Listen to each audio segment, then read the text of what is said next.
Looks weird in here. What's up, guys? Josh here on the wrong lead, and we're going to be doing our inaugural StableDuel live stream here. Gonna have to introduce a couple of these people here. Number one, let's get their Q score up to start. Why don't we get Caleb in here, Mr. Caleb WVU, going all out with the background. Yeah, I was looking for the fun photos of me having fun in Ohio, and I couldn't find any. So this is what I came up with. So excited, big race. Have you ever been to ThistleDown? I've never been to ThistleDown.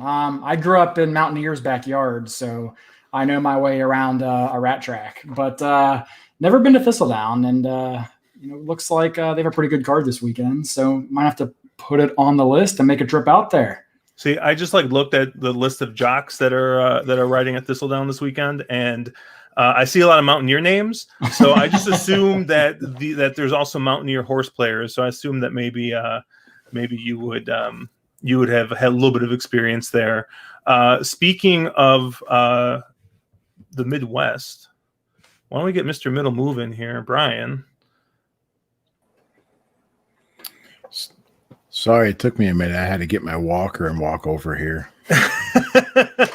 Poor Brian. What did I say? How old did I say you were? About 70? You called me 70, and unfortunately, if you're playing Illinois racing, and I've seen 3 tracks shut down, we're about to see the 4th one shut down. Now I feel really old. So I had to remember if Balmoral was the one that you said you were at, like you grew up at. I thought that was right. That sounded right. It was. Balmoral is a great little track, and the many days of stale cigar and cigarette smoke as a teenager. Yeah, it's also it's a beautiful, what is it, a jump facility now? It's nothing right now. They put like $3 million into it to make it a jump facility, and then lo and behold, they have it up for sale. It looks like our boy Steven's already in chat saying tons of fun in Ohio. He's man, I always forget. He's Cincinnati? I think he's Cincinnati, home of Skyline Chili, which we will not talk about. Let's be honest, Cincinnati's almost Kentucky. All right, let's get the least exciting member of On the Wrong Lead in here. Yeah, I knew I was going to get pulled in. I knew it. I just knew it. Yeah, I was wondering what Chase was going to do. Chase is the man in the controls today, and he's kind of bringing people in. And I was like, let's see what he does with this. And sure enough, Mark. Thanks, Chase, buddy. Thanks, buddy. Now, Mark, I do want to point out, right? You said it was a special day today, and it was time to bust open a bottle that you've had for like a whole day. I've had it for like a whole day. I don't know how well it shows up on stream, but I stumbled across, made some friends at the local liquor store and got some Weller CYPB. Which is basically unobtainium. So the funny thing is that it's kind of a known fact among the liquor crowd that wine drinkers are like the best customers. And those are like usually the people who get like precedent. And if I know anything about Mark, it's that the man loves a nice, I don't know, I was going to name some pretentious, a nice Bordeaux. Sure, right? I don't know. What's like a real pretentious wine? Bordeaux is fairly pretentious. Yeah. Okay. You were good there. Yeah. Okay. And now the man behind the curtain. What's up, Chase? How you doing? What are you drinking? You got a little bit of Kahlua? No, I'm still on my quest to drink like all of just the terrible free liquor that I've gotten over the years, and so this is the Jack Daniel's Cinnamon Whiskey, the Tennessee Fire. Got a little bit of sore throat, so it actually works out today. Was that the one? Was that the one that you said like, "Hey, I've stomached a lot of real bad, cheap free liquor, and this might be the worst." I don't. Maybe. Yeah, that sounds about right. Yeah, It's there not was good. one. It's There was not like one delicious. bottle that you were just like, "I don't know if this is actually going to get drunk. Like this might just get poured down the drain." But it seems like we've hit rock bottom here, and have brought out the. Have Mark send you some whiskey. I Mark, brought him okay. whiskey. The last time I visited, I brought him whiskey, and then I got crap for leaving a divot in his couch. So yeah, but first of all, the couch dent aside, the funniest story that I heard from that weekend was Chase messages me and he goes, "Dude, Mark brought like a ton of cigars." And so I'm like, "Oh, he just probably wanted you to have variety and stuff like that." He's like, "No. You don't understand. Mark literally had 2 of those big Nalgene bottles filled with cigars." I did not know. Did he just think we were going to chain smoke cigars for like 10 hours a day? Mark, he said you brought like 45 cigars. Is this true? I mean, 45 might be a stretch. There was definitely more than was required. I wanted to give the man some selection. He could choose what one he liked the best. He had a lot of options there. It'd be a nice friend. I was coming down to crash at his track, which we never actually made it to, but I figured he would have some options that way. Fun part of that story is how many cigars did we smoke that weekend? 0. Grand total of 0. Yeah, 0. He packed them out also. Oh my god, that's just insanity. But that was also the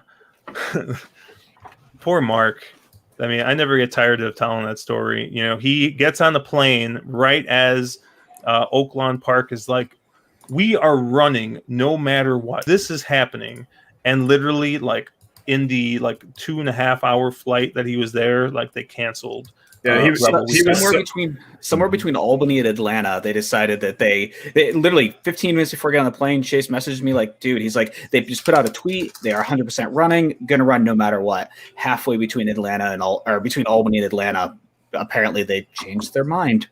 Yeah, somewhere over Virginia, his whole fucking weekend got screwed. Well, for the record, I reached out to Vic and I told him you're on an airplane on your way down, and so he said he was going to call it. There's our boy Papo say, "I need to roll with Mark." Papo's always smoking a cigar. He's always burning the heaters over there. Papo, like I said, man, once you get out to Arlington, let me know. I also have lots of Mark cigars, so we can smoke a cigar on Mark because I think I still got like 10 or 12 of Mark's cigars that he sent me. So, dude, show up at Saratoga. I'll hook you up. Yeah, I don't know. I guess we can kind of talk about that a little bit real quick before we get into the races. Yeah, it sounds like Alabama weekend is going to be a pretty big weekend because it sounds like we got some Discord people going. Caleb has tentatively said he's going to show up. I just booked my flight today. Clamps is talking about going up there. So I already know PDT's going. So it's going to be a good weekend. So if any of you guys are planning on being up at Saratoga, let us know. Come up, say hi. We just love just bullshitting. I think last time we went, 2 years ago? Last time I went, sorry, Mark. Last time I went was like 2 years ago, and we had like 5 or 6 people come up and say hi. It was kind of crazy, but I guess it's also that a lot of people in the Discord are from that area, so. Papo saying that he's trying to get up to Arlington, but the wife doesn't want to support a dying track. But he plays Gulfstream, so I don't understand that one. Yeah, Gulfstream's about to have 3 surfaces and run 700 days a year. Dude, Larry Ravelli is going to move all his horses down south and just run them in the Tapeta. It's going to be lights out. No. By the way, shout out to Larry Ravelli for paying for my Saratoga trip last night at Canterbury, and shout out to all the contest players who fattened up that double pool for me because I cleared like a nice $600 in and out of that Ravelli race. So big shout out to the players. I saw that was like a record handle for them.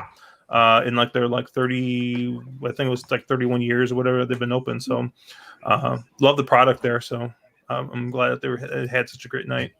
But yeah, let's get into this here a little bit. Now, Caleb, I know you are a huge StableDuel player. I believe you've said that StableDuel may or may not have funded a down payment on your future house. So I'll probably be leaning on you a little bit more here, just asking you a little bit, and we'll kind of talk a little bit of strategy. But we're also we're mostly focused on this late pick 5 sequence a little bit. I believe that starts with race 6. So Chase, I don't know if you want to fire up those PPs, and we can kind of get going here.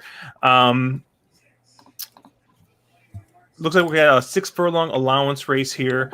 I'll be honest, I looked at this race, and as far as for StableDuel purposes, I didn't really love anything in this race. There's probably about 2 races in here that I'm going to skip for sure. Race 2, I believe, was the other one that I wasn't a real big fan of in my first pass through it.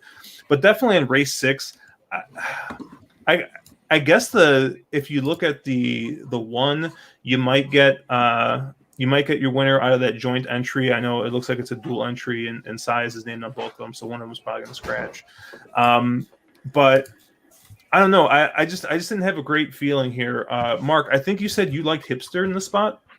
I was making a joke about Hipster. I'm shocked, Josh, that you're not all over this 3. The Chip Chop seems like the definition of a Josh horse, so it should get loose on the lead here. It should be the speed of the speed, improving form pattern. Looks like a horse ready to make a next step forward, and I don't even think he needs to make a next step forward. He can fire back to that last race and probably can win this. I was expecting Josh to be slamming the easy Chip Chop and getting that 3-1 morning line. See, I always have a problem, and like this is, mind you, like maybe like some of the rest of the guys here, like I'm fairly new to StableDuel, so you're looking at spending $8,000 on this horse here for StableDuel, and I don't know, like if I'm going to take a shot with one of these, I guess you say Josh horse, this is not I think it's just too short of a price to feel great about taking it. Like I said, I think maybe the 1, especially if the 1 is the horse that stays in instead of the 1A, that might be a horse that I take a shot at. It looks like you're at 7-2. You're getting a little bit of a discount of $7,500, but it's kind of tough because at least for me, and this is true for StableDuel, this is true for DFS. I'm a pretty casual DFS, or more serious around NFL season, but I play a bit of DFS, and I kind of take that whole, stars and scrubs kind of approach to it. And a lot of those middle prices, unless I feel really, really great about it, like I try and avoid them a little bit. So, 8,000, there's a horse a little bit later on in the sequence that is around that price that I'm feeling a little bit better about taking a shot with. But Caleb, I'm interested. What are you saying here? Yeah, I actually did. I mean, first off, I do agree with Mark. I think the 3 is tons the horse to beat here. He kind of covered all the reasons why. From a handicapping perspective, I think that you'll be lucky to get 3-1 on that horse. My opinion here is that I would be against the coupled entry. I don't know if they actually go off coupled or if one of them scratches or they get a new jockey. But those connections are going to take a ton of money. I mean, Saez with Timothy Ham, and I'm just not really enamored with either of the entry. Honestly, even if they both run, they wouldn't do much for me. So you might get a decent-ish live price on the 3, but if not, I still think the 3 is probably head and shoulders your horse to beat here. But that being said, if you're trying to get a little creative, whether you're trying to work in a horse, in an exacta, or you're looking for a cheaper StableDuel, dart. I kind of did like this too, Big Al's Express. The last race is pretty ugly, but you figure he's going a mile and a 16th in the slop, which is probably 2 things that he doesn't particularly want to do. Not a ton of route pedigree on that horse, and he has handled off tracks before, but I think that that just really wasn't the right setup for him that day. He did kind of have a rough start, made a middle move into a really hot pace, and then What'd kind you of say? flattened out. A middle move. Made a middle move, Mr. Middle Move himself. Can you lean in and say it all fucking smooth like you normally do? Come on, Brian, let's hear it. It's the middle move. I need you to record my voicemail for me. That is a quiet storm if I've ever heard it. My lord. Oh shit! But yeah, I like the two here to at the very least get a piece. If you look back to his sprint races, 2 back, one of the best figs in the field. He should be forwardly placed in a race that doesn't have a ton of pace, and if he can run down the 3, like I'm not so sure, but at 8-1, I think he offers good value. Okay, I'm just gonna say it, and I don't know if it's my turn or not, but $8,000 for Corey Lannery on Chip Chop. I actually think the move from Bracho to Lannery is a downgrade right now. And if you're playing StableDuel, I mean, you've got to find a better spot to spend $8,000 in your stable, right? And Corey can't find the winner circle right now with both hands. So if you're going to spend $8,000 on Corey here, good luck. So everyone mentioned pretty much all the horses I liked, except apparently the one that I'm keen on and was probably actually going to use in a StableDuel lineup, but also definitely in the pick 5 was the 8 Hipster. I mean, the horse has only missed the trifecta once in its career. It's trending up completely, and so I really thought that this one had a chance to kind of get out, stock the early speed, which there should be a good bit of early speed in this one, and take it all the way. I don't know. Was it a punchline just because it was Hipster? What's the deal, Mark? I don't know. I get picked on for being a bit of a hipster at times, but I think that was the punchline. I do like Hipster in the spot, though. He should be an outside tracking spot. If he fires back to that maiden race, he's a player here, and he's perfect across the track. And it seems this is his distance. So, I thought Hipster made some sense. I don't know if it would be a StableDuel play necessarily. I think this is a race I would either use the 3 or kind of skip, but I think Hipster makes some sense. If you're somebody playing a pick 5, it's an interesting horse to have as that sort of B type, because I think there is still that upside there. Anyone Josh, say you're any gonna thoughts? say No, something? this is totally, like I said, this is probably a skip race for me, or this is one of those races. Like when I looked at this card, there were 2 races I was really going to build around, and this just wasn't one of them. The next race, though. I don't know if you guys got anything else here. The next race I thought is going to be one of my, I guess it's going to be kind of a mid-price play coming up here in the next one. But Hey, Chase, just because Popo's asking in chat, you want to throw up the commercial? Oh yeah, It'll give him the info. We have completely sold out, so we have all these fancy tools at our disposal now. So get ready for the magic of edited film. You've picked your power forward. Your all-star receiver keeps scoring. Now it's time to race across the finish line and put even more points on the board. Download the StableDuel app and get in on the thrill of horse racing. Choose your horses, your jockeys, your track, and win thousands in daily games competing against other players. Move up the annual leaderboard and bring home real cash prizes daily. Get in the game with StableDuel. Play, race, win. So, just full disclosure, that was actually cover so Josh could go and get bourbon, but he didn't feel like hustling, so... We wanted to make sure we gave Josh enough time to get bourbon. yeah, I tried to run and get bourbon. Whoops. In all fairness, if you've seen Josh's liquor cabinet, you'd understand why that trip takes 5 minutes. Yeah, You know what's funny is I was going to bottles. run downstairs and just grab the first bottle, and then I saw all the bottles, and I was like, I should probably check. And I was like, hopefully it's a long commercial. How many bottles you get? I just only grabbed 2. What you drinking over there anyway? I guess I'm going to start with the Jack Daniel's special edition rye here. That's So- really good. That's good Top stuff. shelf stuff. So last week I drank Booker's, and then I drank more Booker's, and then Caleb and I played some video games, and I drank more Booker's. And that's not the kind of whiskey that you want to drink the entire night. So Booker's is like the only bourbon that literally just goes like straight to my head and just like fucking starts like kicking around and and shit. Like I immediately feel like a shot at Booker's. Everybody was kung fu fighting. Oh, sure. Now you got it. I start singing a song and everybody just stops. Big shout out, Keep Pounding. Yeah, big shout out to Keep Pounding. I don't know if he's watching yet, but I think they're jumping Mountaineer tonight. I saw Charlestown. Oh, is it Chucktown tonight? I saw Chucktown, Ooh. and I saw like rapid fire happening. Yeah, after the last one, I think they're trying to get it back. I think that's still our money. Mm-hmm. So. Yeah. Caleb, I'm a little disappointed for the hometown boy not knowing that Mountaineer does not run on Thursdays. I completely forgot today was Thursday. Yeah, dude. I don't know about the rest of you guys, but it's been a hell of a week for me. Yeah, we did an install of software a couple months ago before I started at this new job, and this was like our review week of like talking with all the different departments. Hey, how are things going? So I've literally been in meetings from like 8 to 5, like 4 days straight. So finally tomorrow, all of our meetings are over except for another 2-hour meeting, but whatever.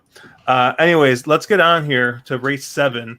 This is actually one of the races I'm going to be keying something around.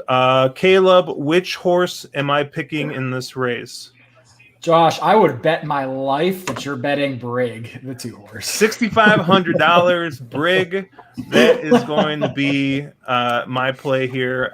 This is going to be one of the 3 horses I'm kind of going to be keying around as far as my StableDuel.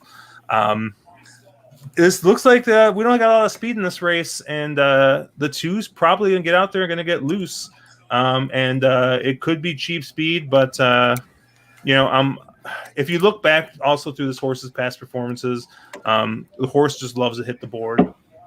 So I feel like this is a place I can spend some cash, and I'm gonna get a return on investment. I'm gonna get at worst a second or third out of it. But I think this is the most likely winner here. 9-2 is not terrible. I think I said it already, but I think it's like $6,500 is what's going to cost you. And this is.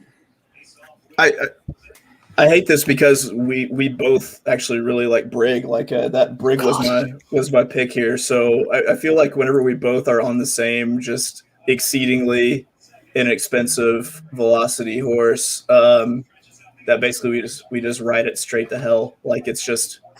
It's like a suicide pact, pretty much. Like you shoot me in the face, then you shoot yourself in the face.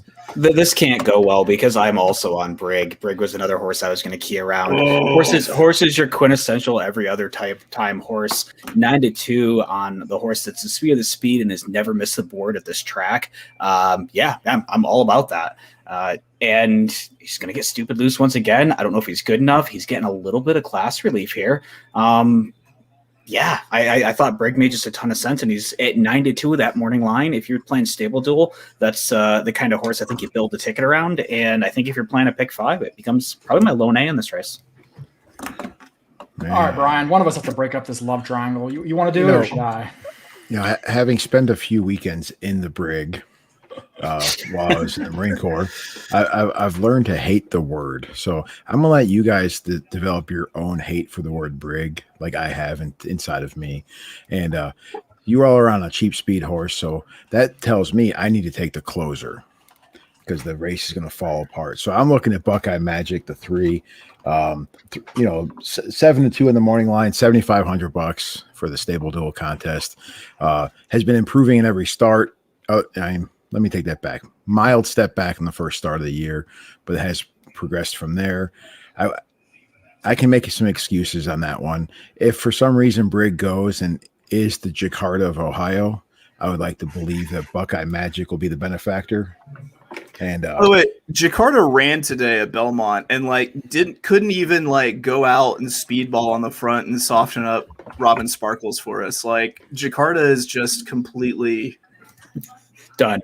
Done is the word. I'm not sure if it's done as much as this a big pain in the ass is really the way I'd phrase it.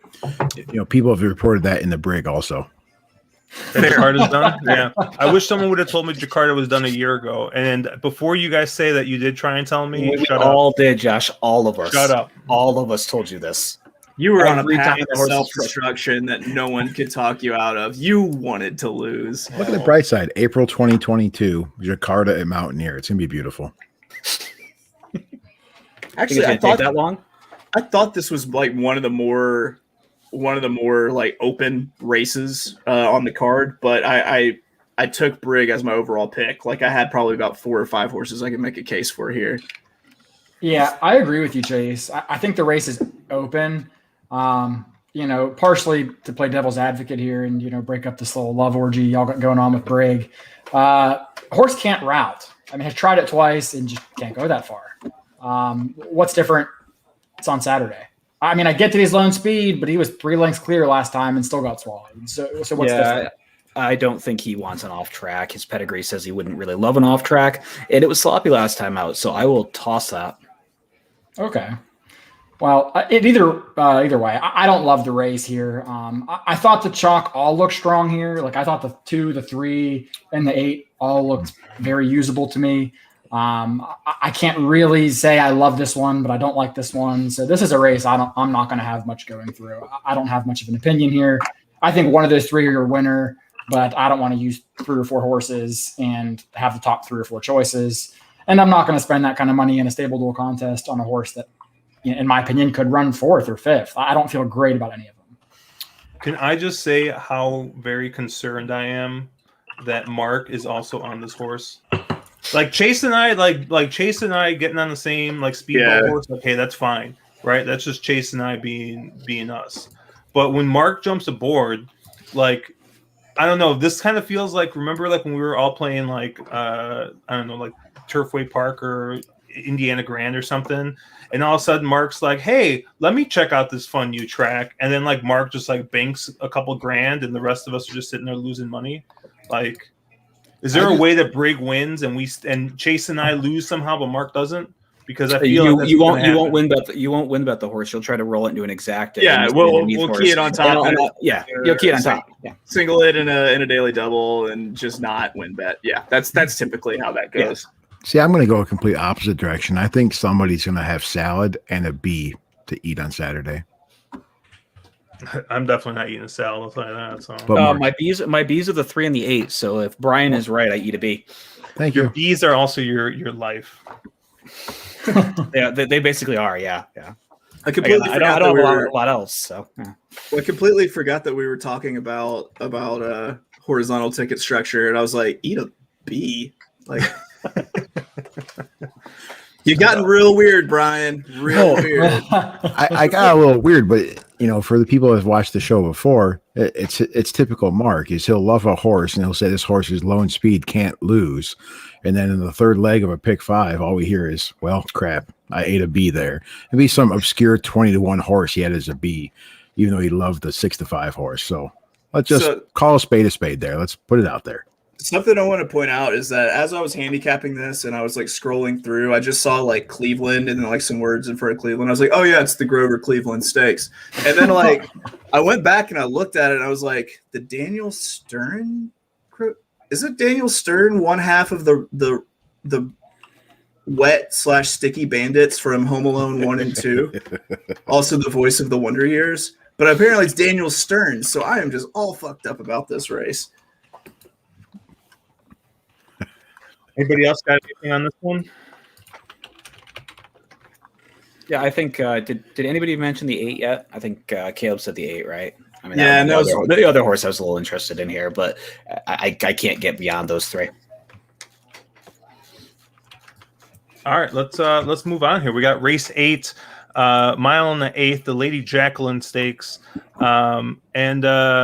so when I first looked at this race, I saw Horologist was entered, and I was just like, well, this is easy. I'm just going to play Horologist.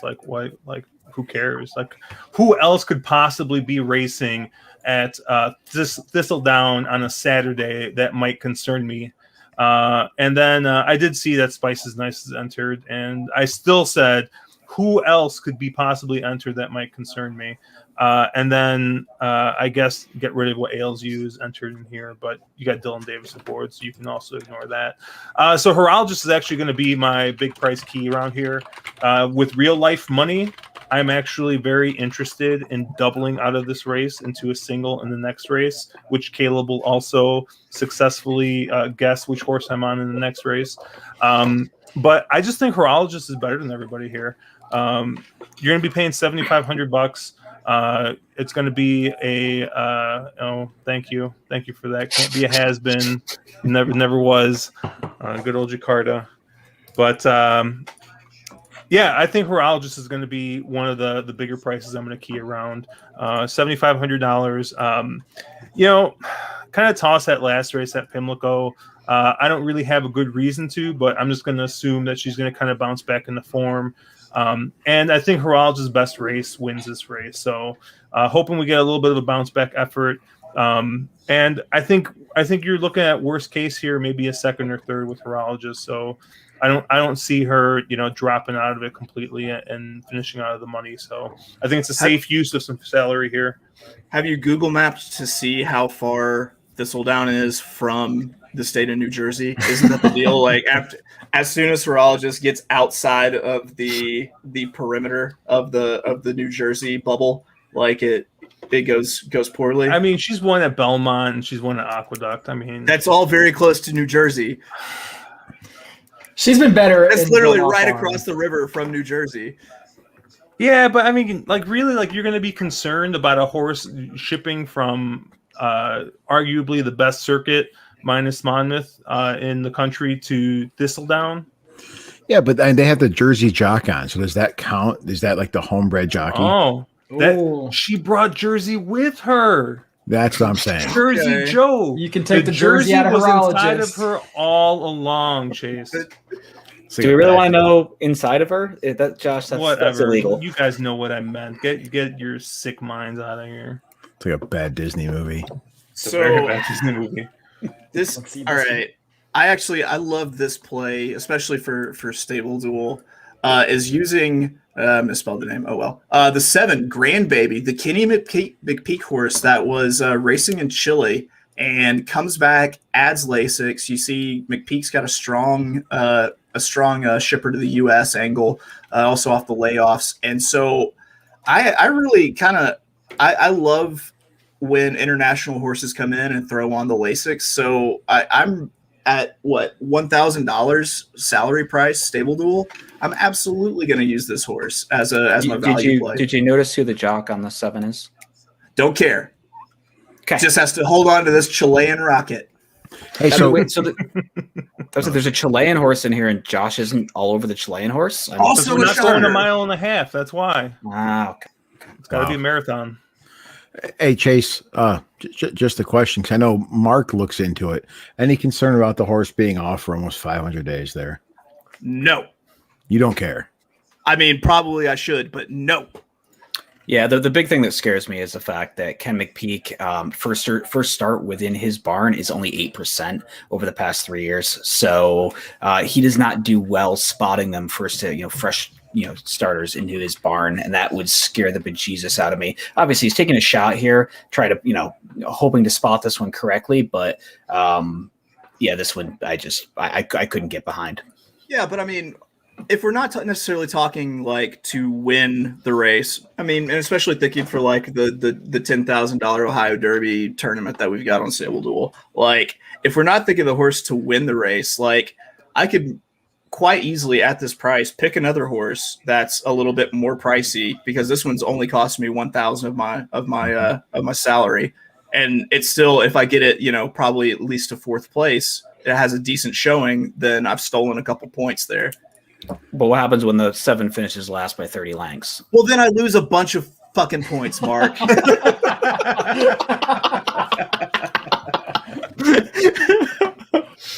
What happens if the sun doesn't come up tomorrow, Mark? What happens? What happens if Donald Trump is reinstated president? We just don't know.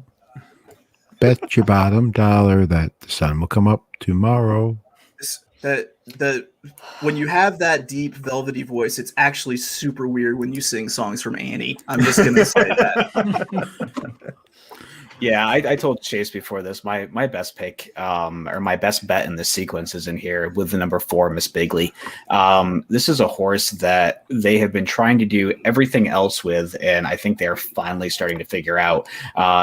She's had 20 starts lifetime. They've been running her at a mile. They've been running her at 5.5. They've tried her on turf. They've tried her at 6. And last out in the Shawnee, they stretched her out to a mile and a 16th, and she ran the best race of her career by a mile. After moving into the Field of Model Barn, she's done nothing but improve. And she's got I realize 5-year-olds don't normally take another step forward, but why can't she take another step forward here? She's improved, all 5 starts in the barn. You're getting 6 to 1, which in StableDuel dollars is 5,000. And that's the kind of horse I want, because I think that this horse has a lot higher chances of winning than 1 in 6. So yeah, that is my, that's my sort of, I don't know if you want to call it a price play or if you want to call it a best bet, but best bet with a little price to it. I'm not eating chalk here. Well, Caleb, anything between like 8 to 5 and like 8 to 1 is like garbage. No, I'm exactly. picking garbage then. Not garbage. Just you get less value for your dollar. But at any rate, as I can prepare my scorn for all your picks. Josh, I actually do kind of like horologist here. I mean, she definitely isn't every other race kind of horse. I like her, a lot actually. But what I wanted to touch on was that Pimlico race on May 14th. There was an insane speed bias that day, and not just a speed bias, but also like an absolute like fucking platinum rail. So that race really isn't as bad as it looks. I thought she ran a pretty decent race given the trip. Against the track conditions, but the horse I thought ran a monster race against the track bias was the 8. Get rid of what ails you. Mm-hmm. I'm not the biggest Dylan Davis fan, but I will say it's probably an upgrade from Castellano. So, ouch. I feel targeted.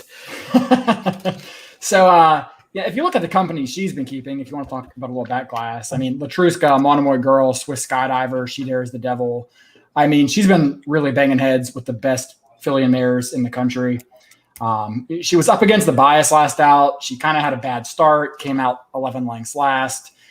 She did get the rail run, which probably helped her a little bit, but she was really the only horse to make up any ground.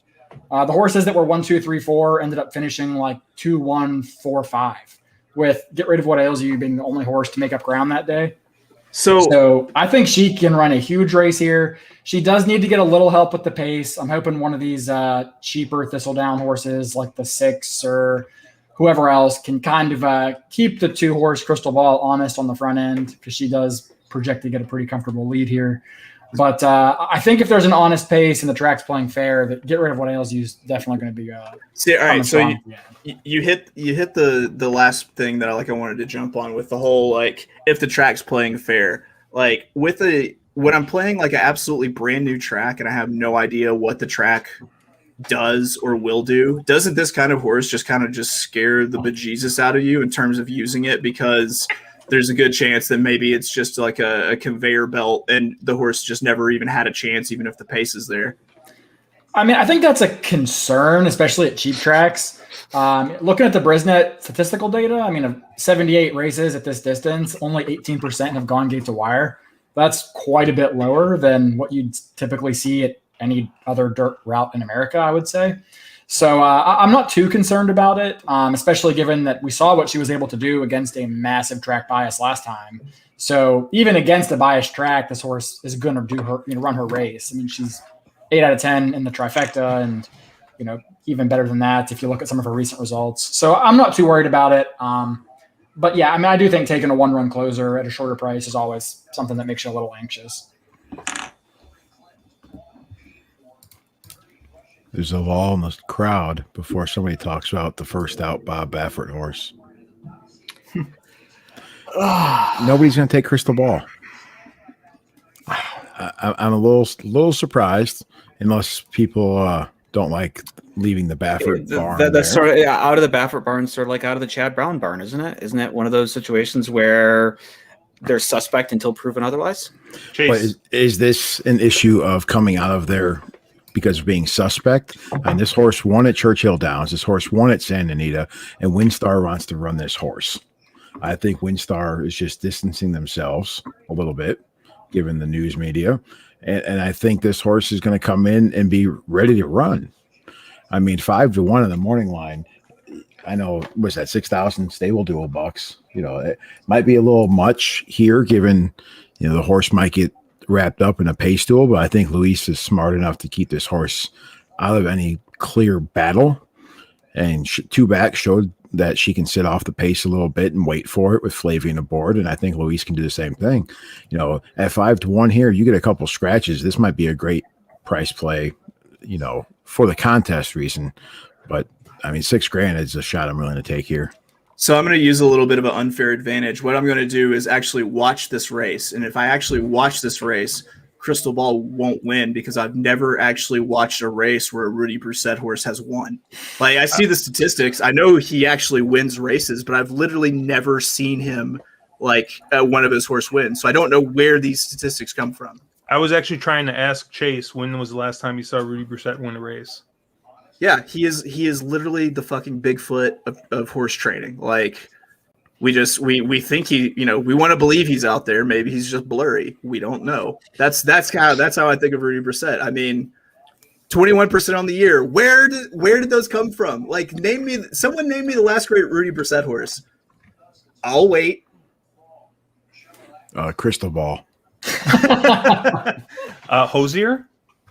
Oh my God! He got both of them, didn't he? Oh my Lord! Oh, Mayor, you know what? Because you haven't seen him win ever, this might be the spot for a Brissett double on Saturday. Just because. I literally will quit handicapping if that happens. How about you, Hosier double? I stop. I quit. How about you'll point? Go to live amongst nature. Like I'll go like full like Emil Hirsch into the fucking wild and just live in like an abandoned short bus in Alaska if this is a Rudy Brissett double. I swear to Christ. But like Quip, Eel Point. I mean, he's got some good horses. I've never seen Quip win. I never saw Quip win. When did Quip win? When's the last time Quip won? The fifth race at some California state fair. Yeah, Pleasanton. Quip won like a grade 3 or something in his 4-year-old year, didn't he? I mean, it may have been like 2019, but you know. I don't believe it. I didn't see it. Don't believe it. Was that PC? That's how I feel about dinosaurs. Pre-COVID doesn't count. I see what he did there. You guys got anything else here on race 9 you guys want to talk about? Race 9? You mean 8? 8. Race 8. Sorry. So I mean, I don't. It's not my pick, but I think we probably at least have to talk about Spice is Nice. I mean, she is the favorite here. It's Todd Pletcher and Johnny Velasquez here. I mean, at Thistledown at 3-1. Like, yeah, this horse wasn't my pick. I've never thought she was that good. I didn't think she was that good at Gulfstream. I didn't care for her very much, you know, at Keeneland, even though she beat me there at 1-2. And then at Pimlico, I mean, I think she took advantage of a track bias and just kind of, you know, was able to, you know, out-talent the, you know, Dream a Little Dream of You, who I don't think is a particularly good horse in her own right. So, I mean, I'm against this horse, but curious to see what you guys think about her in this spot. I thought the exact same thing. She literally had the Pimlico on that Friday, when you know in the DuPont where you know Horologist was running. I literally think that she beat Horologist by virtue of having the more inside post draw, and so she got outside, flashed that speed, was on the inside, completely just hopped on the conveyor belt and went. So it puts me like really hard against Spice is Nice here. Yeah, my thing with Spice is Nice is she's just not fast enough. She needs to run a career best race by quite a bit. I know Briz tends to flatter her figs a little more. You know, other products I look at do not flatter her nearly as much. And she's just too slow on multiple other products I'm looking at. She's going to take a lot of money just on connections. So I don't think she's even like exceedingly fast on Briz though, honestly. Yeah, I mean, she's way too slow on time for him and way too slow on buyers. So she needs to somehow step massively forward, and I just don't think that can happen here. So, go for it, Brian. No, looking at the stable duel aspect, if you look at the morning lines for this race, there's like 4 horses. They're all the same price wise. This race, if you don't have the winner here for stable duel, you might find yourself behind the 8 ball in the contest on Saturday, right? I mean, because with 4 horses here, right around $6,000 to $8,000, that's a big chunk of change to miss out on if you're a 4th place finisher. Well, I mean, do you sort of game theory it and avoid a race like this? Just saying that if your logic is, hey, there are 4 or 5 horses that can win this, do I just avoid this race because I don't really have a strong opinion and I'm trying to fish and play the best value proposition, right?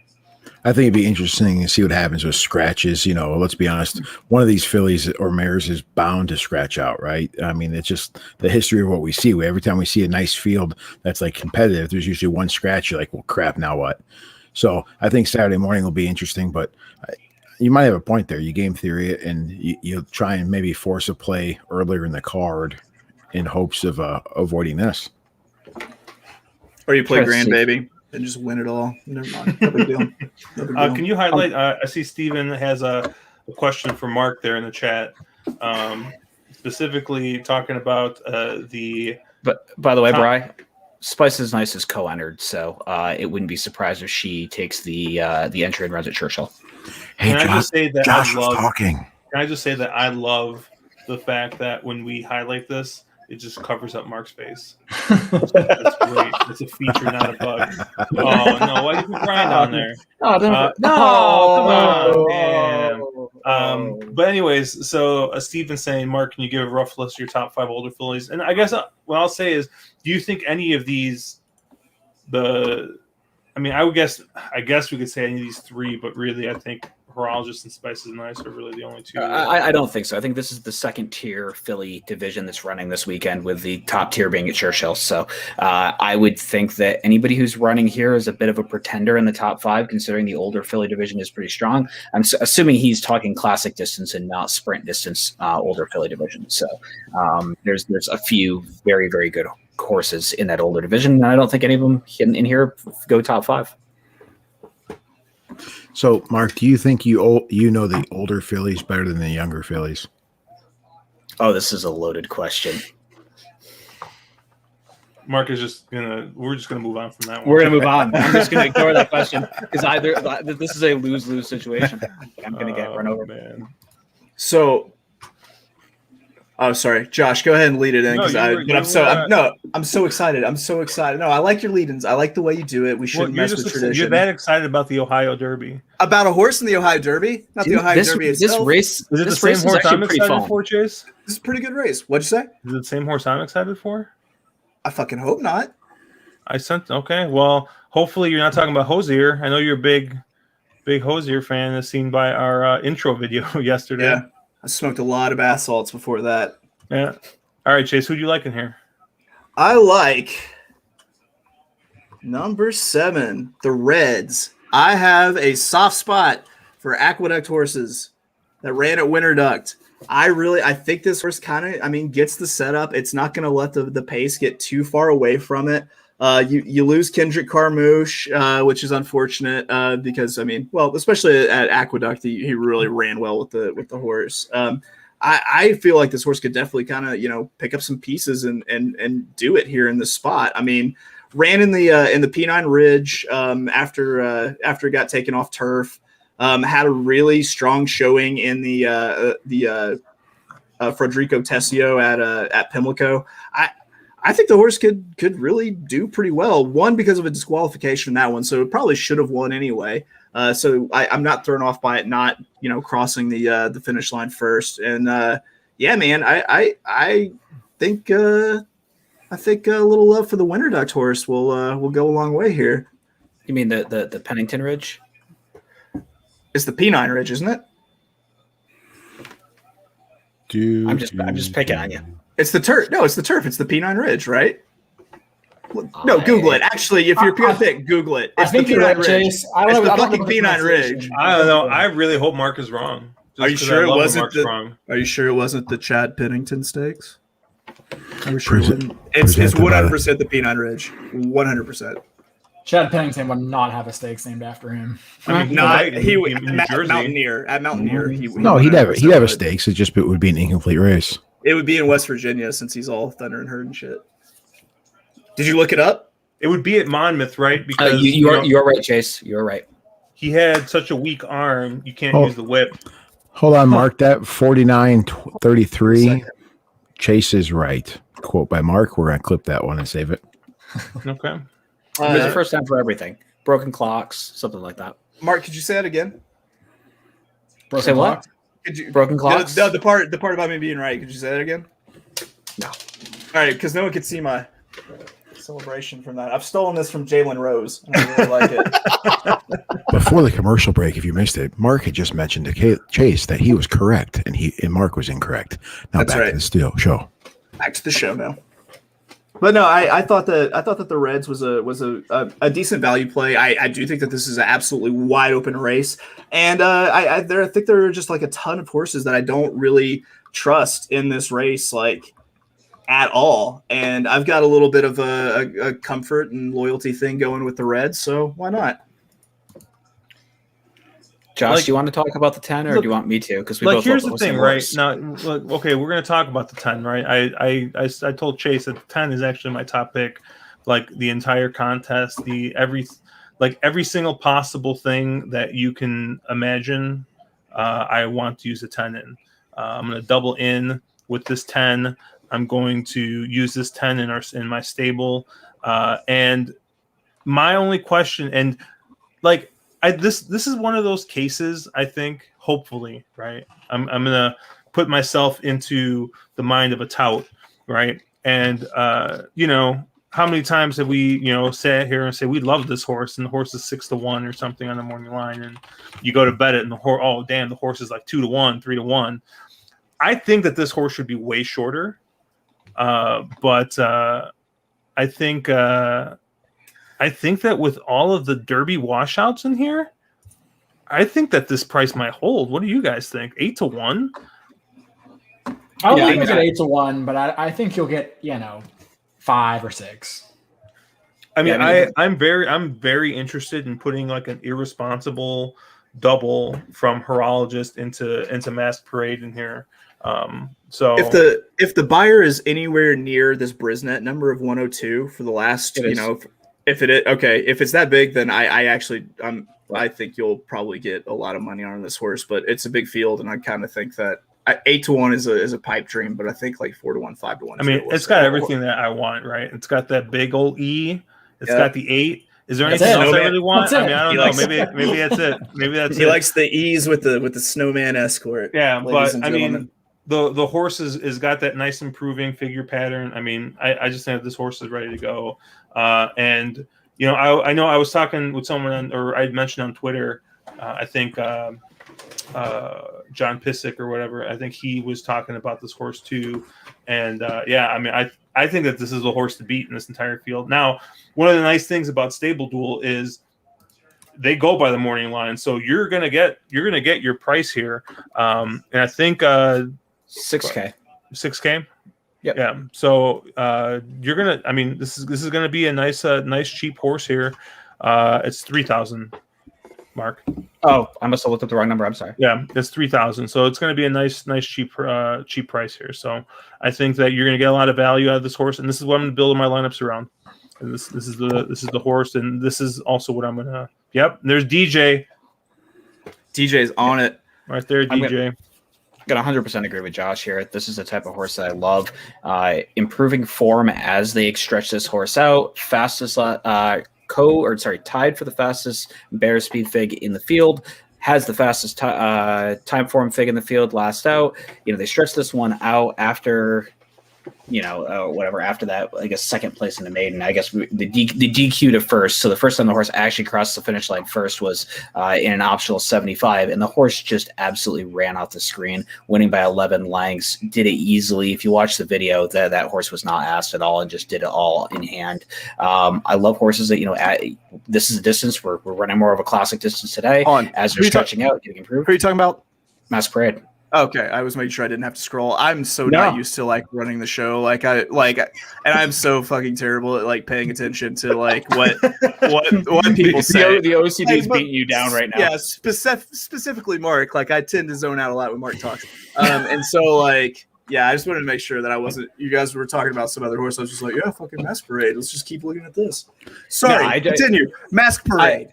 Yeah, I mean, I know Josh is all over this horse because it's controlling. It's that E8 horse, right? It's going to be on the front end, and Josh loves those. But this is also a horse that I think there are other intrinsics here. It's a horse that's going to be controlling. Won really easily last out. Been getting better every time it runs.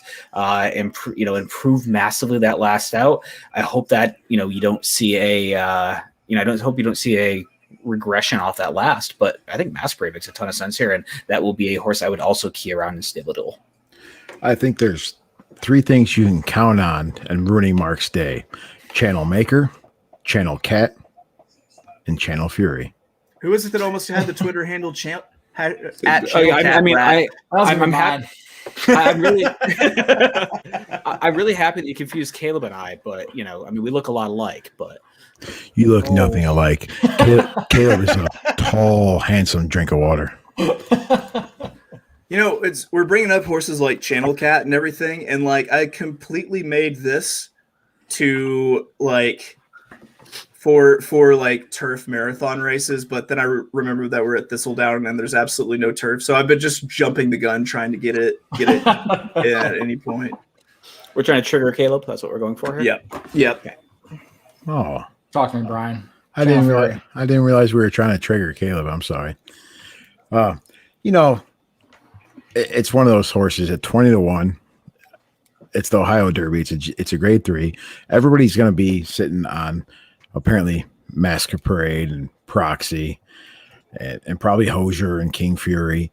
So let's think outside the box here. I mean, Luis Raul Rivera is in the running for the top jockey at Thistledown, so keep that in mind.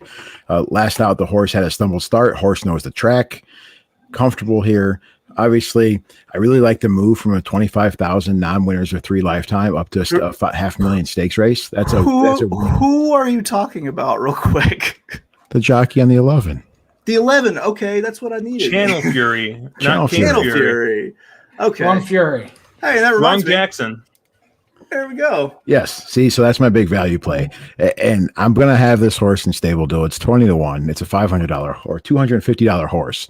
It's going to allow me to go very heavy later or earlier in the card on a few favorites that I like at $8,000. And this horse is crazy. There's 11 horses here. All I need is for this horse to finish in the top 5. And I think it's very possible. This horse is probably cheap.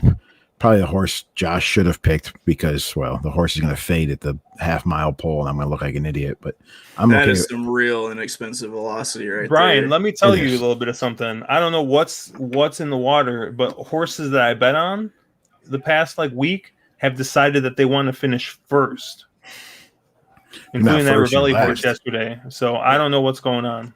And heater ends now. You just killed it. Yeah, killed the heater. Yeah.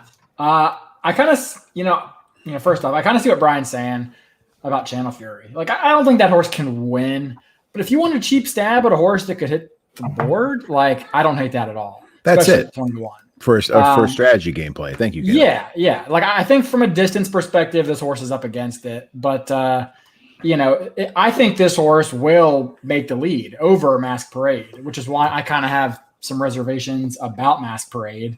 Is I'm not really sure this horse can win from off the pace. I mean, can this horse duel with the 11, put him away and still draw off? I mean, maybe.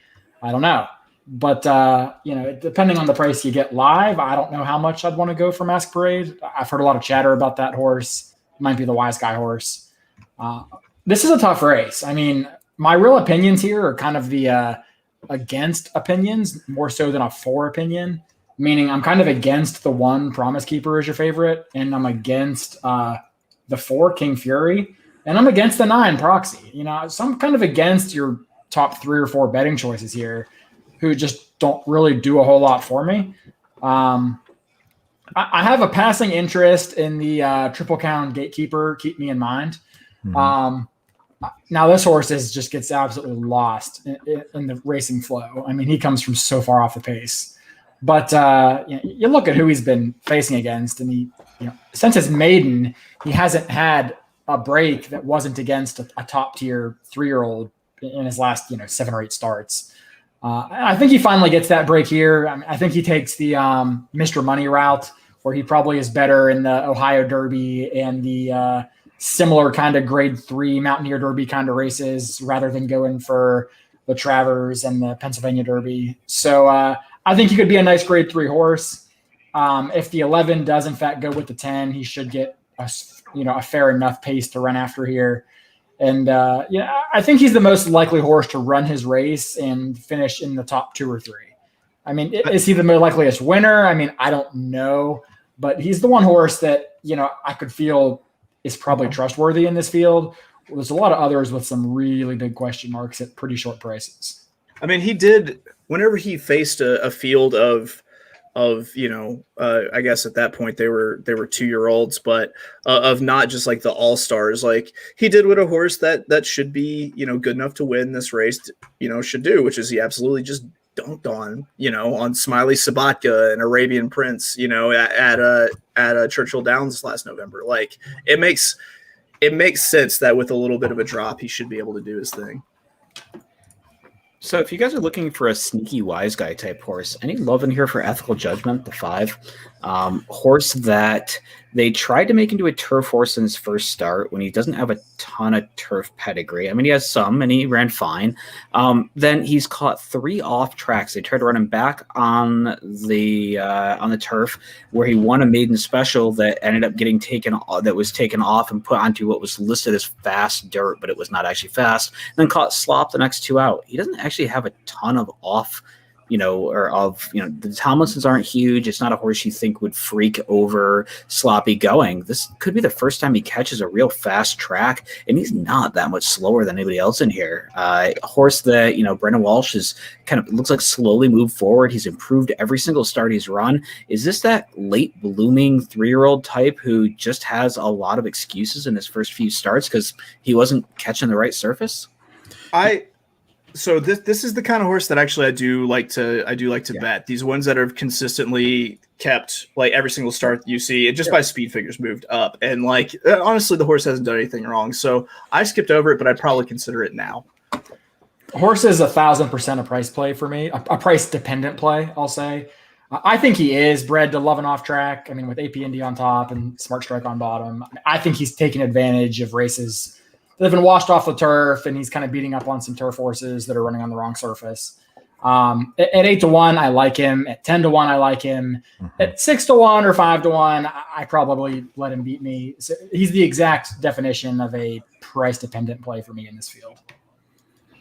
Would you rather take Ethical Judgment at 8-1, or would you rather take the 10 at 8-1? I would take the 10.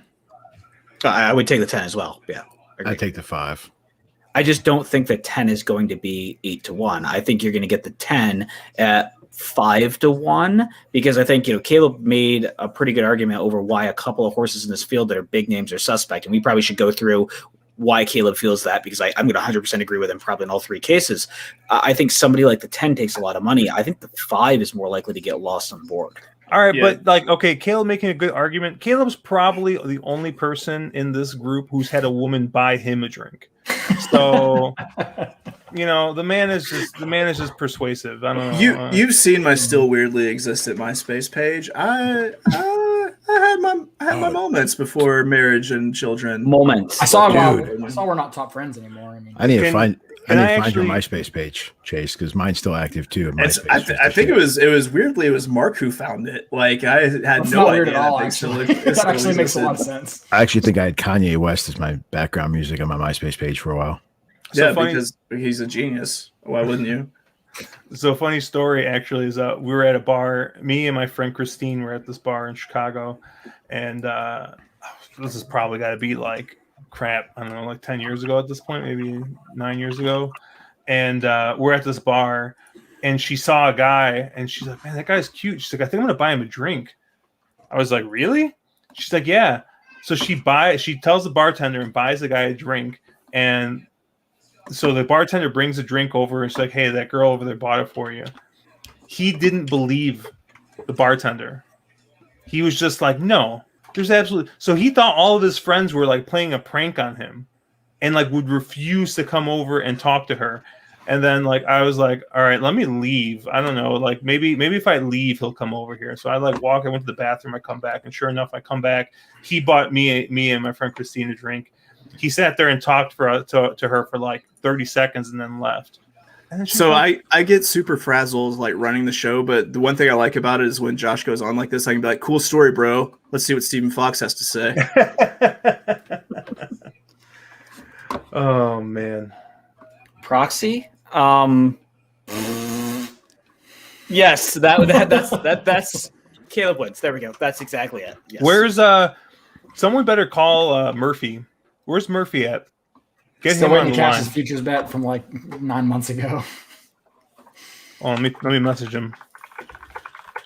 I mean, Proxy is just that kind of horse that, you know, runs in place and maybe passes a couple tired horses, but he's not fast enough to get the lead. He's not good enough to win from off the pace. He might run fourth, but I'm not interested. Chase, that photo, like, you fucking kidding me? Yep. I mean, nope. I'm not kidding you. Swag. You got the curly Q mustache going? Like, what in the world? Yeah, I did a short film for a friend. It was called The Hipster Agenda, and so everyone had to get like super hip for the shit. So I had the. And you're not using fedora. hipster earlier in the card. I mean, come on now. We've talked about. Actually, I did. I picked hipster. Oh, did you? You like? Oh, okay. Wrong. All right. Yeah. All right, we got race 10 here. Moving on to the last maiden here, 6 furlong maiden. Just a stellar way to end. Stellar way to end a card right here. $24,000. This was tough. I mean, Mark, did you have any thoughts here that you liked? I went 3 deep here. There was only 3 horses in here I could make a case for, and none of them that I felt in any way, shape, or form comfortable about. And those are the 3. Hold On to Your Tiara, the 4 Glamorous Life, and the 7 OK Baby. I think, Hold On to Your Tiara, just because of how badly this field sucks, and it's a 35% first-year claimer, probably takes all the money, but man, this is a really, really, really tough race. Just there's, these are all cheap horses. They're all there's no one in here that I go, oh, I'm excited to bet this horse. It's a bunch of horses that just. Would you spend $8,500 on Hold On to Your Tiara? No. You could almost claim her for that much. Well, that's a special weight. So this is a race. I if I was playing StableDuel, I would avoid this race. This is a race where, unless you have a really strong opinion or you have a 20-1 in here that you can make a case for, these are the type of races where I take a 20-1 in something like a StableDuel because they can possibly win this kind of a thing. Ooh, pick me. 20-1 I can make a case for. Oh, okay. Yeah. Where? I think this 5 has a shot. My own passion. The first, 5 or 6 races, not good. Last 2 races, though, the horse has shown really improved early speed, has gotten out to a lead in both of those races. And who else goes to the front here? I mean, go ahead. I'll fucking wait. Who else gets the lead? You do realize the trainer for those last 2 isn't the trainer for today, right? Yeah, that's what I was going to point out. I mean, that doesn't bother me a whole lot. I mean, the horse ran 20 days ago. I mean, I thought it forgot how to go forward. This is ThistleDown's, man. You doubt that? forgot to throw this in here. I'm saying the horse, plus, this is ThistleDown's. The horse is running at Tampa. I mean, Tampa's trash, but it's not like Belterra Park or ThistleDown's. That's still like. So you're talking about you're putting the Belterra races on a pedestal. No, I'm putting the Tampa races on a pedestal and saying never that put Belterra on a pedestal. When this horse got to Ohio, it was competitive. You're the king of parks. Yeah, give me all of it. This is a good point. How can the king of parks call Tampa trash? Because Parks is also trash. There's multiple tiers of trash. Caleb was in a glass house. There's like water trash, and above water trash you have Right. Okay, so this is just the floating Wind trash on trash. top. Yeah, I mean Tampa's not a good track, but it's better than fucking Belterra, and it's better than Thistledowns. So I actually like Belterra. Like I've been watching it quite a bit, like the last couple weeks. I actually like Belterra. I'm not saying Yours it's, kind of a fun track to play. I don't want to be Mahoning- controversial, but I strongly suggest you eat a dick. That's all. I don't know, guys. Mahoning Valley is kind of fun to play. Mahoning It is. Valley is in the same little Ohio. Wait. How about Asanobia? I mean, that's a fun track to play. talking about Oh, Canada. Exactly. Let's settle down here with the T word because, we've all been known to play some questionable tracks. So, Hey, let's be honest. Mr. Parks and I'll probably- Mr. Delta Downs. I will probably play Tampa more with the new race caller. I'm just going to throw that out there. Hey, I love Jason Beam. that's true. Yeah, agreed. So Caleb's question was who do you think beats the horse to the lead? I actually think it's my pick in here is it's the 7, the OK Baby. In terms of speed figures, pretty much towers. Had a place at Oaklawn over the spring. Goes back to Ohio, is in a back in a protected race in a maiden special weight. I think this one gets the job done. Might be a race where and I still think that the horse can, even if it doesn't beat your 5 to the lead, it will just sit off the early pace of your 5 and pass it in the stretch. The horse is developing. It's definitely getting to the point to where it's actually passing horses and making up ground. So that's my play. I would actually probably use this race and StableDuel just to use this OK Baby horse. All on the Okie bread, huh? Oh yeah. I didn't realize Hector Barrios knew how to ride on dirt. He can ride on everything. Asphalt, broken glass. It looks like Joe Marcello saying that Thistledown used to have a turf course until 1974. Last race ran on it was Labor Day, and Mike Hanks rode the winner. Shout out to the Ohio horse racing historian Joe Marcello. That's like a Road Warrior of Ohio kind of stat. Yeah, I didn't know that Tom Hanks did things before acting. Like he was his actually brother Mike Hanks. it was Mike Hanks. Okay. It was right before Big. And I want to say it's Big 74. shout It was out to, way before Big. A big shout out to Joe Marcello also still for sending me that bottle of Weller 107. I believe I'm contractually obligated to mention his generosity every time. I paid him back by splitting a bunch of Sam Houston tickets because I was on a heater, and the heater subsequently ended after we started splitting tickets. So we'll have to get him back next year. So a guy with the name Marcelo sent you a bottle of booze, and now the family may call upon you for a favor one day. That's what you just told me. Nothing. I mean, if we want to cast the stereotype that all Italian Americans are involved with the American mafia, then maybe, Brian. But it's not. It's a different day. It's changed. I watch TV, and TV tells me stereotypes happen with the Italian Americans. The guy I work with, he's Italian, and he'll tell you point blank, he loves the stereotype because people don't mess with him when they see his name. Just Does go he ahead and talk with say his hands? Is he like this? He does. He talks with his hands just like this, like nonstop. there's only one way that you can end this, and that's by saying Gabagool.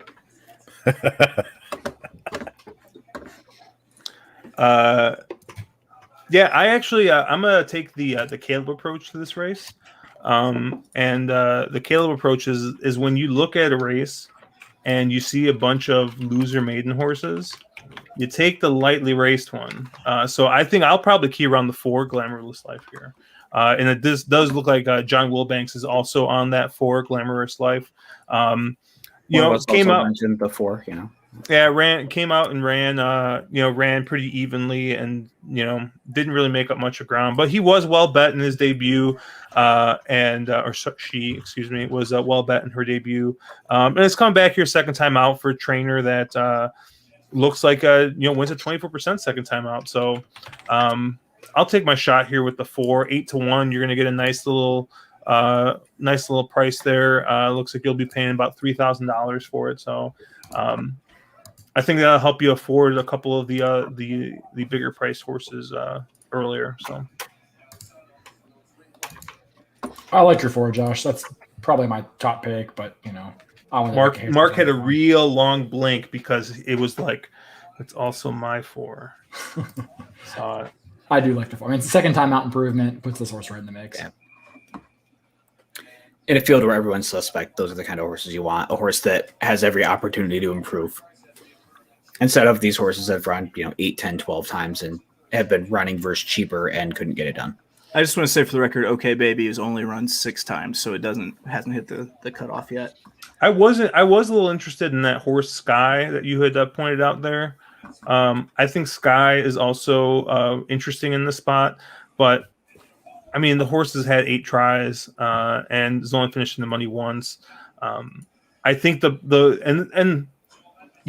I know Caleb and I don't see eye to eye on this with the pace figures for Brisnet, but the Brisnet pace figures like make it look like this horse should be better than it is. So I don't know. I think Sky might make a little bit of sense, but I mean, I'm gonna take the longer price in the 4 Glamorous Life. And Glamorous Life will probably take money. This is going to be one of those times where, once again, StableDuel uses the money line or the morning line. So you're going to get I think, a more fair StableDuel price than you would in regular play. What's the line on that horse, Josh? 8-1. Yeah, that's a phenomenally bad line. I would use that horse, 6 ways to Sunday and StableDuel at that price. I'm scrolling through to see if there's the other type of Josh horse in this race. Like the 1 for 30 kind of horses? Yeah, the closest we have is the 6, I believe, St. Patsy, which has the name of absolute loser that will never achieve anything in life. So I just talked St. Patsy in the winner's circle. So why no love for the 6? This is literally like your favorite kind of horse. I mean, like you guys constantly say that this is my kind of horse, but there's literally nothing to like about this horse. It's a saint. It's been canonized. I mean, didn't have to perform a miracle to become a saint. Isn't that how that works? Allegedly. Not being a guilt. Oh, it's a feat. Never mind. Well, I think we kind of got through that late pick 5. I was looking through some of the other races.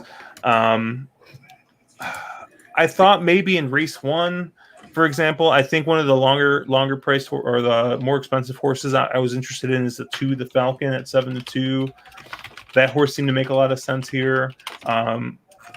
Outside of that, there wasn't really anything else in the other races that kind of stood out to me. The Falcon will be $7,500. I think prime to just run another good race here.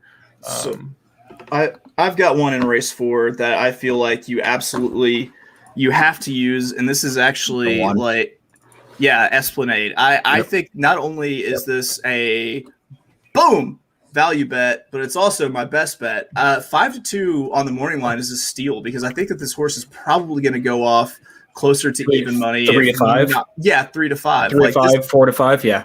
Absolute steal in this format with the 5-2. So when this horse gets bet down to 1 to 5, and just absolutely runs a hole through the wind, as I believe Caleb said once, and I love and I steal all the time.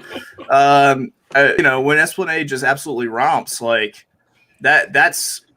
this feels like the horse for me that I'm going to build my stable around in this tournament. Well, you're spot on. That's where I went too. That's where I was trying to be cheap later on because both the Falcon in race 1 and Esplanade in race 4 I thought were must-use horses for me. And that's $15,000 of StableDuel cash right there in 2 races, which is a salty step. But I think both horses will prevail, and I think they're both worth it. Just for the record, none of us should be on the Falcon because that was actually I was writing down what horses I would play outside of the pick 5. It was the Falcon. I have to I just got the funniest private message I've ever seen. Joe Marcello just messaged me and said, and I quote, "My brother's favorite active horse is the Falcon," and he is dead serious. His brother's favorite active horse is the Falcon. We might need to unpack that. Let's.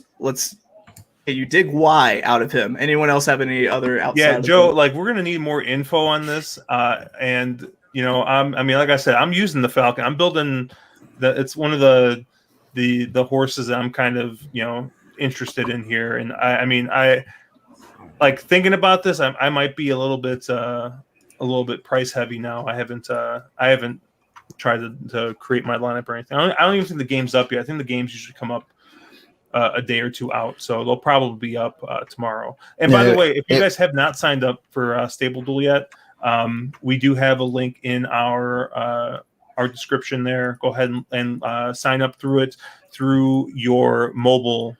It does not work on desktop, unfortunately. Right now, they're kind of they're still working on developing the app, but go ahead and sign up through your through Android or iPhone. And just use the link that we got in there. But it's not Latruska, it's the Falcon. He's eccentric. That is what I've been told. This is not a joke. This is not a joke. Like Joe is he's a pretty straight shooter. So we've had tons of discussions. So man, shout out to the Falcon. I don't know, man. If the Falcon wins, maybe we got to create a Falcon shirt. I don't know. So yeah, we were talking about branded Falcon hoods that we can put on people, like just the hood alone. Yeah, just weird Falcon hoods that people. So you're gonna make them white so they fit in down where you live, right? We're gonna end up being just the #1 fetish shop on the internet. Dude, I'm just laughing because Joe is just like listing all these like top tier horses. He's like, no, you don't understand. Not Swiss Skydiver. The Falcon is his favorite horse, not Latruska. The Falcon is his favorite horse. And Joe, I gotta tell you, as somebody who's lost a ton of money on Jakarta, like I hate that horse and I keep betting it. But to the uninitiated, people might think Jakarta is my favorite horse, but I actually hate that horse. Oh man. Yeah, if you want another horse that I thought you could build around early, race 2, the 7, horse by the name of Resilient Colors. Horse is 4-for-4 lifetime, 4-for-4 across this track. Should be, I don't know. I'm going to pull up here. Should be just off the lead, probably tracking the 6, who I think is a bit of cheap speed. And I think it's super interesting. Now, I sort of hate the morning line. I don't know if I want to burn that much money on a horse in a fairly competitive field. But again, I think this is one of those really high win percentage angle type horses. So I liked your horse, but then I was thinking about it, and I don't. Resilient Colors is anywhere. Resilient Colors is going to be on the lead. Just looking at the past performances, looking at the speed, I don't think this horse is going to be tracking anybody. And so I feel like it might be a need the lead type who hasn't been beaten to the punch yet. And there's a lot of speed in this one. So I actually had I thought the 5 could you would be the one that could actually rate and sit off of like an early pace. If it gets real high. Could you just hates winning, and this horse has just been beaten a million times at at this sort of a level, and hasn't, I don't think, has won in this barn, which is a real low percentage barn. I agree with you. I think you're trying to, in that sort of race, find that other sort of horse. If you wanted the horse from off the pace, the one that I was more interested in was the 8 Hoboken Hustle, who I thought was a horse that made some sense and was 8 of 10 in the exact across the track. So horse that seems to get along fairly well with Timonium. Hoboken, Hoboken Hustle out of inspired by Jersey Town. That's kind of funny. I mean, isn't this a lost opportunity to have Joe Bravo ride a horse? I mean, your horse. It is. It really is. I mean, like, shouldn't he be on this horse? Yeah. There's a point when things become too New Jersey, and I think whenever you get Jersey Joe up on the Hoboken Hustle by Jersey Town, that's when you. Yeah, this is the horse I tried to make the Dale Tar reference about, but everybody just kind of brushed me off. So. That's because Dale Tar is a religious figure, and you're crossing some lines there, buddy. But his name is Heldar. So Heldar Dale Tar. I thought I had a good twang. Nah, man, hell nah. I do believe you get your ass kicked saying something like that. Is today, I was a little off topic, but is today closing day at Canterbury? No way. Maybe. I feel like they just started. Didn't they just start a couple weeks ago? Yeah, not that long Well, I ago. know like yesterday was their big day, so that's why I was. Oh no, they're going through September. Okay. No, I see John Wilbanks is playing Canterbury, and I think going forward we'll probably do a little bit more stuff with the live playing. But I know this week was a real huge day for StableDuel, so we wanted to cover their big contest.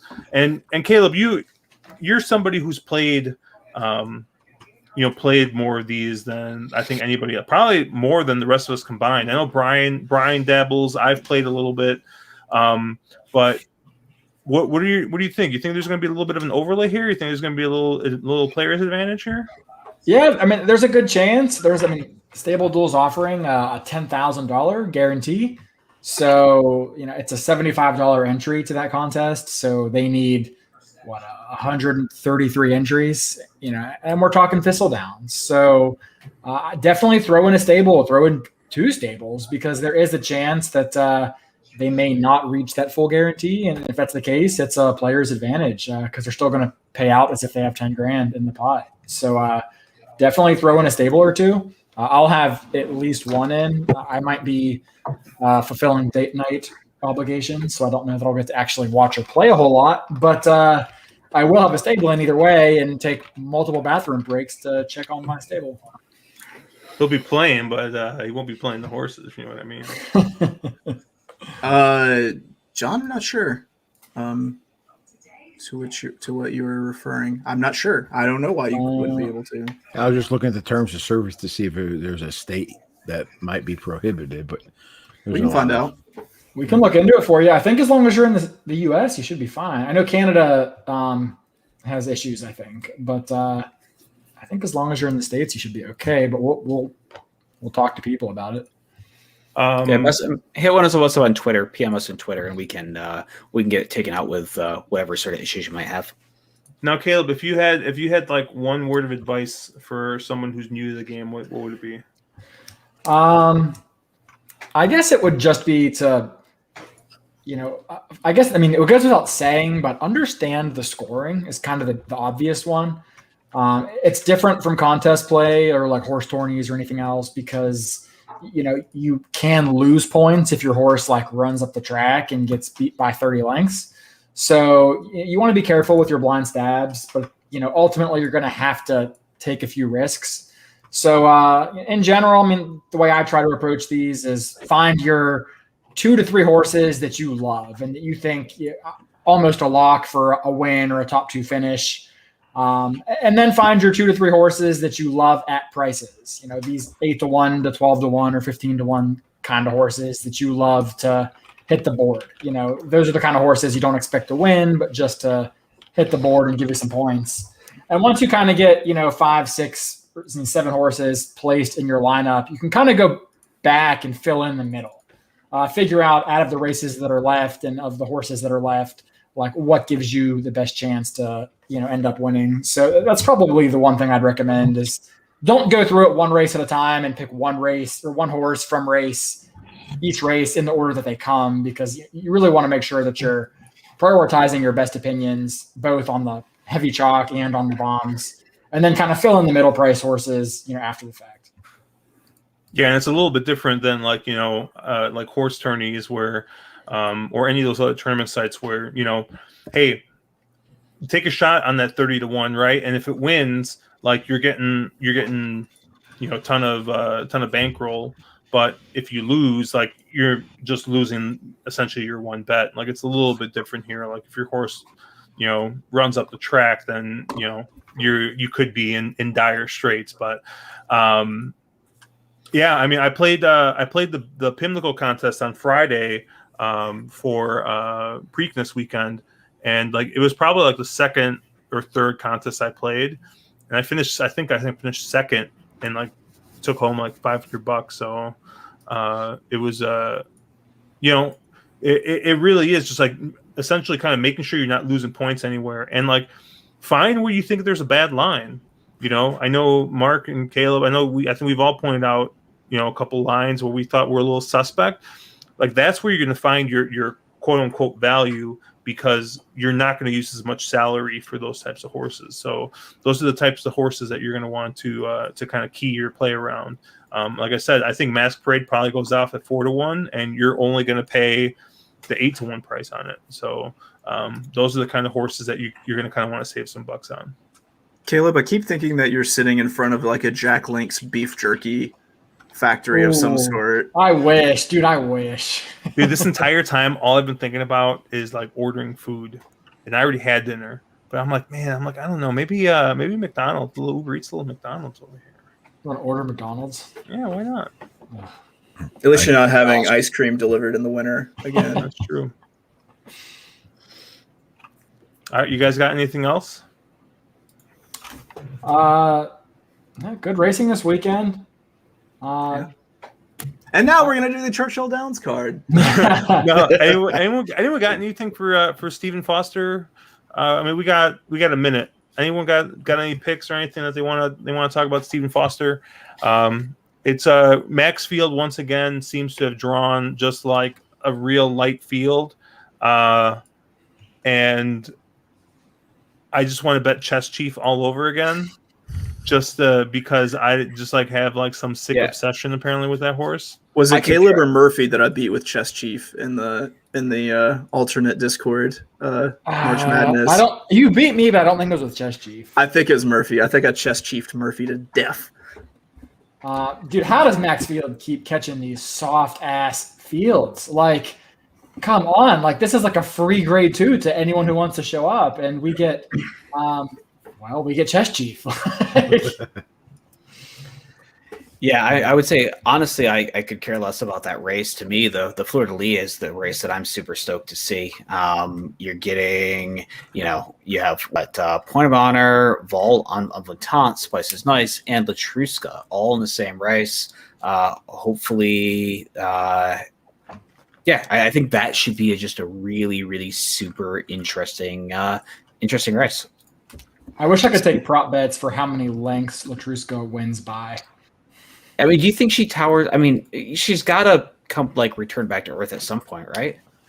As long as the jockey holds on. She didn't even have to leave the fucking stratosphere to win her last race, though. Like that was a very highly paid workout. Like at the was the Acorn? No, it wasn't the Acorn. It was the Ogden, right? Ogden Phipps, yeah. Yeah. You don't think an Envoitant can challenge her? I mean, not unless someone actually on the lead. No, I mean in the stretch. On the wrong lead. Also no. No, that was bad. Okay. But if I'm playing against the 4-5, I don't really want the 2-1. You beat Latruska with the middle move, for the record. I mean, Latruska only loses if there's a crazy pace duel and someone closes, in my opinion.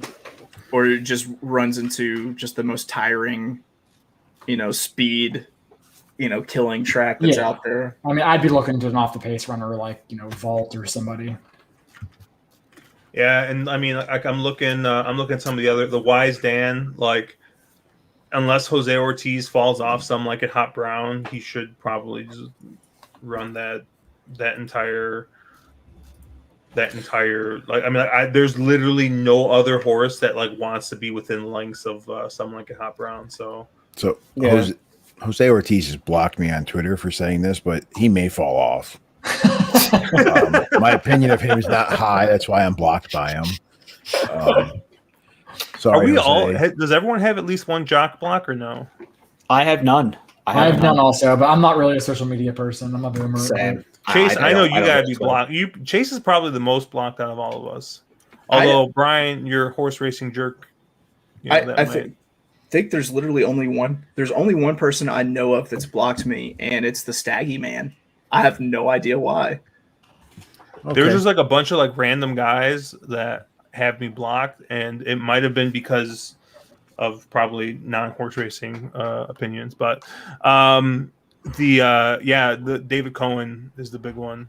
And that's you don't like set piece in the West End a little bit. I mean, I realize. Some like a Hot Brown is probably one of like my top 5 favorite horses to watch run. So I saw he's entered, and there's no other speed, so I don't really care about who else. I mean, set piece can sit right up. Oh, probably yeah. I mean, yeah, okay. You're probably right. You're probably right. He gets stupid loose in there. Yep. So I'm gonna try and get live to Chess Chief in the last. Dude, you guys remember that New Orleans race where everyone thought Chess Chief was just gonna wire, and then he like instead. Did anyone else need a break? Oh, that's nice. What happened? What? Why did you mute me? Oh, is that what happened? My bad. I didn't mean to. Mm-hmm. I'm abusing my power while I still have it. You like it. Yeah, but yeah, it's gonna be a fun card. I think it's a closing day for Churchill. It's probably their like third or fourth biggest night. So Josh, why do you love tracks that hurt you? you know what? I'll be honest. I have not played as much Churchill as I normally do because. But I mean, but the running Arlington into the ground. I mean, this is really Stockholm syndrome. I'm a little concerned about you. Look, I gotta take it while I can. Hey, well, you guys argue out Churchill Downs in Arlington. I'm just going to throw out there real quick. I was looking at tomorrow's card. Woodbine's got a fun little $10 StableDuel contest. Nice fields tomorrow. If you're looking for something to do on Friday afternoon, I'd check out the $10 Woodbine StableDuel. I mean, the eighth race. 5 carryover at Woodbine too. And the eighth race has like 15 horses in it. So, I mean, worth your time. But dude, did you guys see Caleb's eyes light up when I said pick 5 carryover? Yeah, where He doesn't even play Woodbine, but he's interested. I play a pick 5 carryover at Scandinavian harness racing. I mean, I don't give a shit. Dude, do you guys remember maybe 3 weeks ago? It seemed like every day there was a different pick 5 carryover, and we were just like playing like, was it Canterbury had one, and then was it Pimlico had like a force out, and then I think Belmont or Aqua, like it was just like nuts. It felt like there was a carryover every day, and like I was just playing like all kinds of tracks I normally don't play, and it was just very detrimental to my bankroll. But it was fun. And John Wilbanks, I 100% agree with you. I think Warriors Charge is probably my horse in there as well. Warriors Charge is going to get stupid loose in Stephen Foster, and I think and I just hate Maxfield, so I'm trying to find anyone to beat Maxfield. Really? This is the new Caleb response. It is. It's my new scorn. Dude, Chase looks like he's ready to fall asleep. Do you have like a sweet outro, Chase? What do we have for like the outro? I can run the commercial again, or I can run our video. There's also like a 30-second countdown that looks like with either like cigarette ash or snowflakes falling. I can't tell. All right. Well, that's gonna do it for us. For Caleb, Brian, Chase, Mark. I am Josh. Check us out at ontherunglead.com. Our Twitter is wrong_lead. You guys see our Twitters here, and sign up for StableDuel. We'll catch you guys later.